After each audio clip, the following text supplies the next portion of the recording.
Hi, everybody. This is Moss Jackson. Welcome back to Mondays with Moss. Glad you could join me. When your name pops up, I might wave, might say hi. If I miss you, I'm not ignoring you. I'm just into the conversation. So one could easily say we live in unsettled times, in a fog, in a dust, in chaos, in confusion.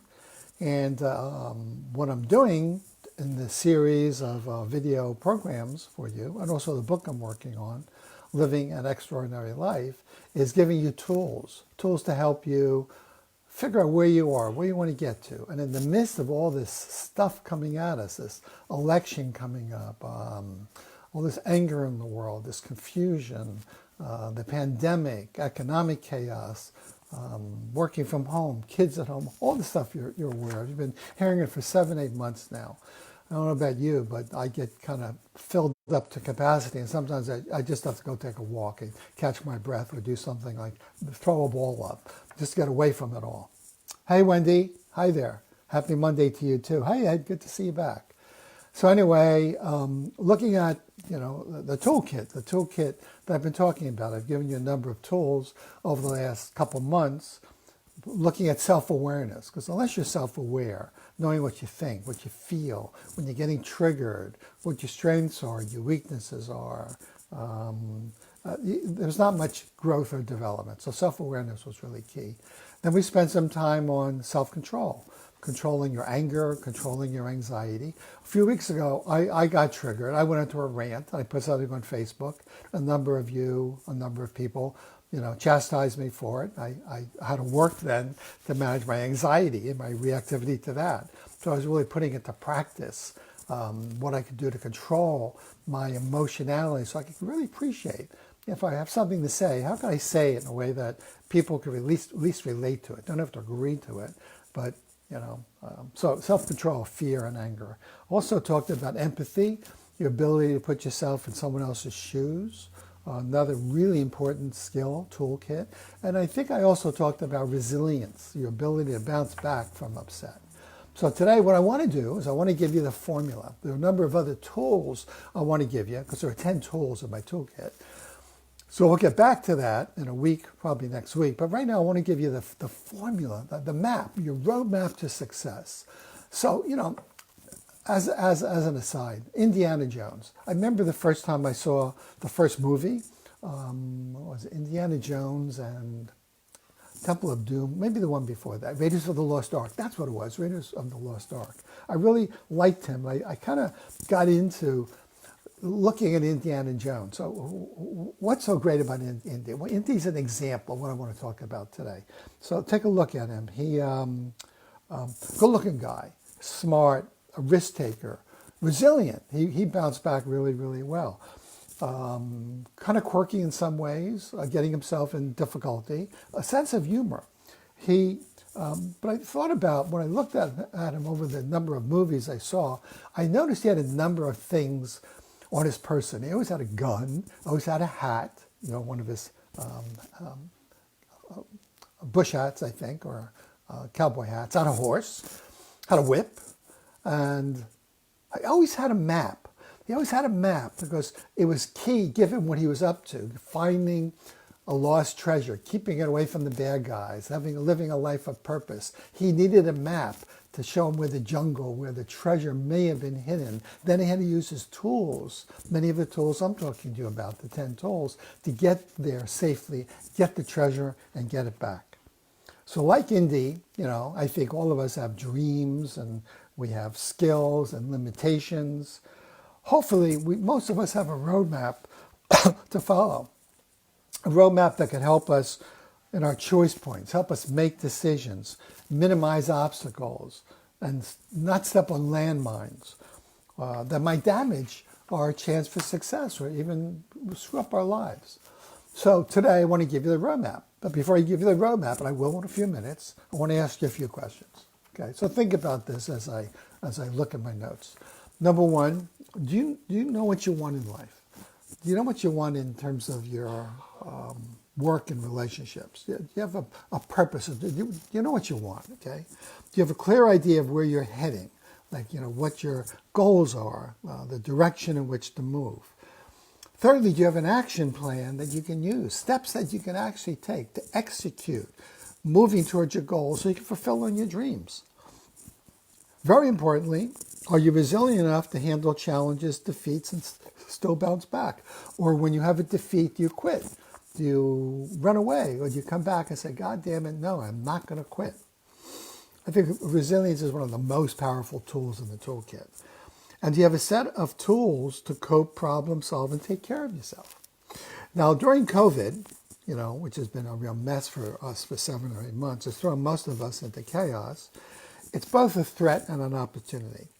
I may have mentioned this before, but in many Asian or Chinese temples, guarding the entrance to the sanctuary, coming up these steep steps, and before you come into the inner sanctums of the sanctuary, are these two ferocious statues, one representing danger and the other one representing opportunity or courage. So what's required is be aware, he who enters, she who enters, danger, stepping in and into the unknown, and do you have the courage to step in and take action? Or you could take a look at COVID as a crisis of both danger and opportunity. For some of you, there's anxiety, depression, divorce, addiction, and we're seeing about 30-40% in anxiety and depression, severe, big increase in suicidal attempts and successes, suicidal successes in teenagers especially, who are feeling very bleak about their future. So the danger is crushing them. And sometimes for you, there may be days you wake up and say, can I get through this? Do I have the capacity? Do I have the resilience? Now for others, you're adapting, you're reflecting, you're thinking about, during the time I have at home, or thinking about my career. What am I discovering about myself? Is this a time for me to learn new skills? Am I growing? Am I resilient? Is it a time for me to redirect myself? So this whole notion of the Navigating for Success toolkit, what I've been talking about, it can give you many of the skills and the resources needed to live a courageous and productive and satisfying life with or without COVID. Okay? So we're looking at the roadmap today. All right. So think of somebody you admire, someone who's living a successful life, maybe a family member, a friend, a colleague. It could be a competitor. It could be a celebrity. I was listening to Simon Sinek, I think that's how you pronounce his name, and he was talking about someone he really resented, another author, and they were going to show up at the same conference and be on the same panel. He was really upset about it. Anyway, he decided to say something. Hi, Alex. He decided to say something in his introduction about how much he was annoyed or bothered by this other person, actually jealous. The other person, the competitor who he looked up to, was threatened by, said the same thing in his introductory remarks, that he was jealous of Simon because he saw Simon as even being more effective than him. And then they realized they both had the same fear. So why not meet, collaborate, and see what they could do together? So we have different admirers. It could be a family friend, it could be a competitor, it could be a celebrity. Now, some of my heroes or people that I've admired have been Mandela. Nelson Mandela, who was in prison for almost 29 years, survived and became the first Afro-American leader, president of South Africa. Oprah Winfrey, an amazing woman who's had a phenomenal history, moving from trauma into, well, we know a lot about her. Sir Richard Branson, fascinating guy. He's attempted, I think, at one time in his life to cross the Atlantic in a balloon, a high air balloon, failed 3, 4, 5 times, almost died a few times, but the guy kept coming back, highly resilient. Mark Cuban, Sir Chichester. Many of you may not know Sir Chichester, but many, many years ago, he had a little 19-foot boat, really tiny. I had a 14-foot boat, which was tiny. He took the boat with his little doggie, and he attempted and succeeded to sail around the world. He sailed around the world. He was thrown overboard dozens of times. He had to tie himself and his dog to the mast. Thought he was delusional. At one point when he crossed from the Atlantic into the Indian Ocean, the waves were 30, 40 feet. He thought to himself, I'm crazy. Another one of my heroes is a guy named Carmichael, who has a company called La Colombe, a coffee company. He was the guy who traversed, I think it's Antarctica, solo, pulling his own sled, a 200, 300-pound sled, and he broke the world's record for a solo. Again, resilience. Again, very clear about what he was up to. Maybe, when he was going through it, he would think to himself, what am I doing? I must be crazy. And sometimes you have to be a bit delusional. Dick Vermeil, who took the worst team in the NFL back in the early 90s, the St. Louis Rams, 3 wins, 13 losses in 3 years, took them to the Super Bowl and won the Super Bowl. Again, a visionary, like Indiana Jones, knowing what he wanted, recognizing his limitations and his skills, being on a growth mindset, learning, using tools, and then staying resilient and fighting the game. So here's some questions for you to look at. What are they, looking at the hero that you admire, what is that person successful at? What is that person actually doing? Why are they successful? I was talking to my grandson yesterday on our deck here in Brigantine, and he said to me, Grandpa, you're writing a new book. What do you think it is that makes people successful? Hi, Hank. What makes people successful? So we got to talk about my tools because I'm kind of attached to them right now. And he said, what about luck? What about what family you're born into? What country you're born into? So why are they successful? Why do you think the person you're looking up to is successful? How about what skills and tools do they have? Are you aware how they got these tools and what are they? Are they insight? Are they aware? Are they have courage? Is it that they're smart? They're good problem solvers? They have a sense of humor? They know how to get along. And what are the success secrets? These people are very generous for the most part. And if you have a chance to interview them and find out what they're about, what makes them tick, they often are very happy to share it with you because many of them are generous and not stingy. So let's take advantage of that. If you have anyone you look up to, then maybe you can interview them. But in the meantime, I want to talk to you about a youngster I'm seeing. He's about 18 years old. But first I want to give you the formula, okay? So here is the formula for success. Write this down. Success equals passion plus goals plus actions plus resilience. In other words, success requires you have to be in love with something that pulls you, that draws your attention, that you're motivated to, that you have to feel it deep in your bones, in your gut, in your heart, and no matter what, you're going to go for it. So passion.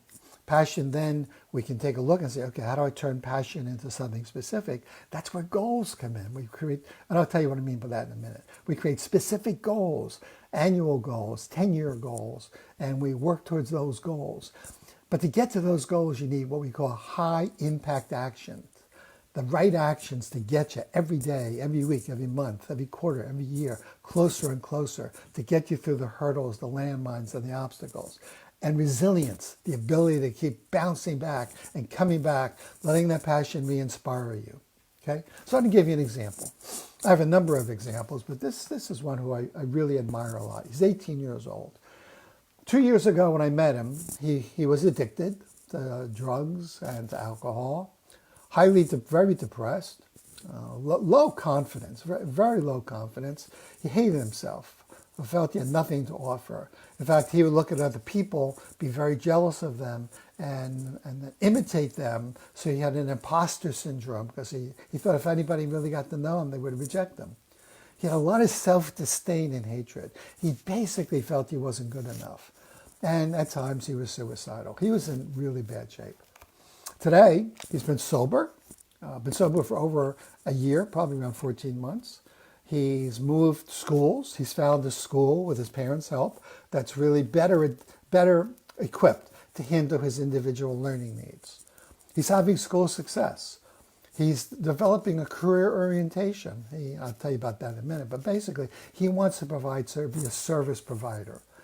One of his goals is to be authentic, to be real, which requires courage and resilience to be able to show up with other people and just be himself and not try to figure out what they want and give it to them. His self-confidence is increased. He really likes himself. He faces obstacles. He doesn't make excuses, doesn't blame, no longer suicidal, no longer depressed. This is a young man who now has a capacity and the ability to navigate his life and to use the tools, because he's using the tools that I'm going to talk to you about. So his roadmap, his passion, okay, is to have self-respect. He says, I want to love myself. My passion is I want to be sober. I like being sober. I like knowing I can actually do that. I love being of service to people and helping people out. I want to learn and grow. I'm tired of being an imposter and never learning anything. I'm tired of feeling like a 12-year-old, a scared little kid. And he still has the fear, but because he's growing and learning and getting good coaching, he's really moving into a great phase of his life. He wants to be a two-marshmallow thinker. Two-marshmallow thinker is being able to delay gratification. If you want to take a look at that, go on YouTube and type in two-marshmallow thinking. They'll do a better job than me in explaining it. But basically, it means he wants to be thoughtful, plan ahead, not be impulsive, appreciate the impulsive bully voice, but not let it control him. So his passion, that's his passion. Now his goals, how has he taken the passion? He's converted the passion into, I want to be successful in school. I want to apply to college. If I can't get into a 4-year college, I'm going to get into a 2-year college. He is very focused on the goal. He sees that the goal, the long-term goal, which he'll be going into in a couple of years, is essential for him to get the degrees he needs to be a service provider. He wants to be a service provider. Maybe he'll be an alcoholic counselor. Maybe he'll be a therapist. Maybe he'll be a criminologist. Don't know, but it's directly in the area of being service and caring towards others. He wants to have real friends, friends who know him for who he really is, who accept him. So he's practicing on being myself. Sometimes I get shot down. I get disappointed, particularly with girls. I'm not trying to be a phony. I'm not drinking. I'm not taking drugs to give me false courage. And sometimes girls don't care for him the way he wants to be cared for. And he gets sad, depressed, reactive. But it's situational. It's not like he feels like he's not good enough. He says, no, I am good enough. But sometimes I get knocked down. I lose my confidence. I have to bounce back. And I gave him a ball, the high bouncing Super Ball. And he bounces it every once in a while to remind him I'm a Super Ball. Okay? Those were his goals, pretty good goals. And we break them down. And each week when we talk, we look at what actions he's taking. So you need high impact actions to get your goals. If you just have goals and you're wishing, nothing happens. So his actions are, number one, this present year, he transferred schools. He loves it. The new school just really fits his learning skills, his personality, and he's getting the academic attention he needs. He's in therapy. Every week we have 1 or 2 sessions, and he really works the therapy, brings questions and issues to me, makes me work.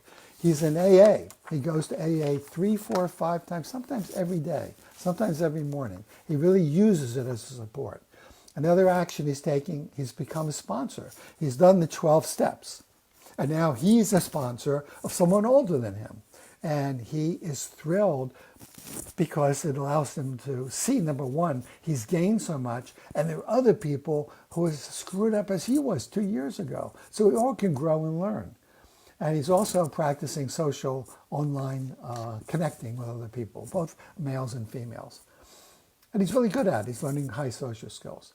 And he's resilient. He's bouncing back when he has disappointments, particularly from girls. He deals with the inner voice that says to him when he's disappointed and steps on a landmine, you're not good enough. Go back to addiction. And at times he wants to. He really wants to go back and get that drink or smoke that joint. So he has to deal with the inner voice. He has to be resilient and say, no, I hear you. Thanks for trying to take care of me, but not this time. He shares a lot at AA. He stands up and he speaks. He just doesn't sit passively. He's living life one day at a time. One day at a time. Not a bad motto. He spends each night self-acknowledging and being compassionate towards himself, appreciating what he's done today and giving himself credit. I think all of us need a little more self-compassion rather than self-judgment. And he's able to maintain a big picture perspective. Like, who is he in the world? Who is he shaping himself to be? How about you? What do you love about your life? What are you passionate about? Are you in love with anything in particular? in your relationship, in your work, in your interest towards humanity, or what? You have specific goals to shoot for. Have you been able to take your passion? Like, for example, I'm passionate about being creative. So I like to write. I like to do these Facebook videos. I like to paint. So I'm thinking a lot. When I see a picture on YouTube or wherever I see it, I snap a picture of it and I say, I'm going to paint that. I talk to people about what they want. Send me your photographs. And so that allows me to create goals and take actions that allow me to express my creativity. So you need to know what you love about your life. Do you have specific goals to go for? And you know what actions to take. You know how to set up a plan, like Indiana Jones. He often figures out, he figures out on the go often. But he has the map. He goes to where he needs to go to. There's always confusion, chaos, just like we're going through this goddamn COVID plague of ours. But he takes it day by day, moving towards the obstacles, finding people he trusts, discovering the enemies, the toxic people, fighting the good battle. Can you bounce back from your fears? Can you bounce back from failure? Do you have resilience? And can you take initiative? Don't wait, take initiative. So rather than waiting and hoping and being in despair or complaining and floundering, take action. Now, my simple formula: success equals passion plus goals plus action plus resilience.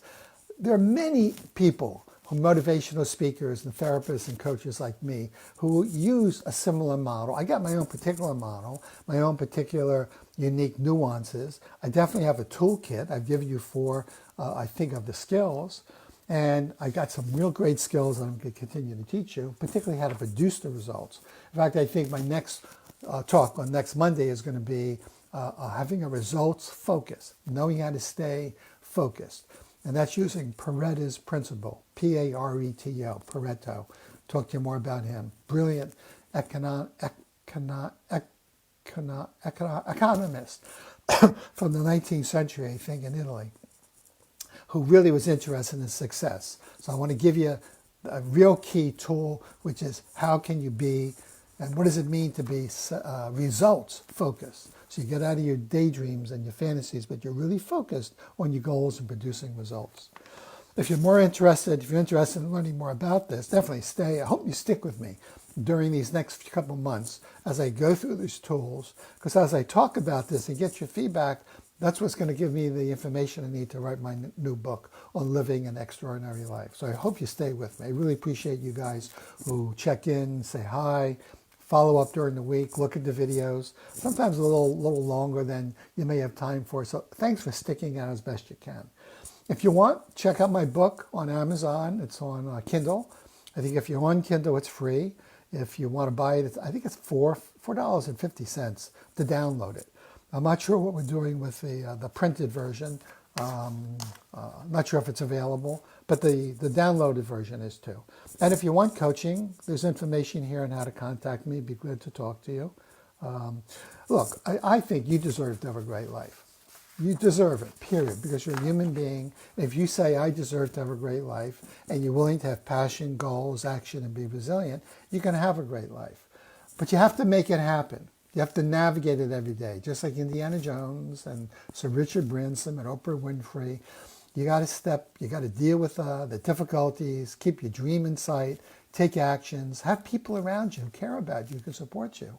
Know your desires and goals, have a purpose, take those actions. I think it's really important to have a roadmap and have a toolbox. So be your own Indiana Jones.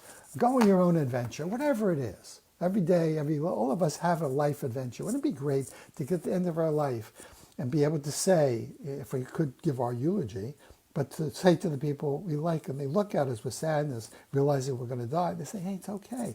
Feel sad, that's all right. I feel sad too. I wish I could be with you, but I have lived a great life. I've navigated. I wasn't a victim. I did more than surviving. I thrived. I had tools. I had passion, goals. I took actions. I kept bouncing back. And man, hi, Paul. And I really, really appreciate the opportunity. I stood at the gates of the Chinese temple. I saw danger. I had courage. I took advantage of the opportunity. I stepped in and created a life worth having. See you next week, fellas, gals. Hope you have a great week. Navigate well and Go with courage and go and have a great week. Okay, and vote. I'll see it before we vote. It's coming up pretty soon. So maybe I'll mention something like that. I won't get political. I've already been burned for that. But I have a couple ideas. Elizabeth Porter, way to see you. All right, guys. Bye. Have a great week.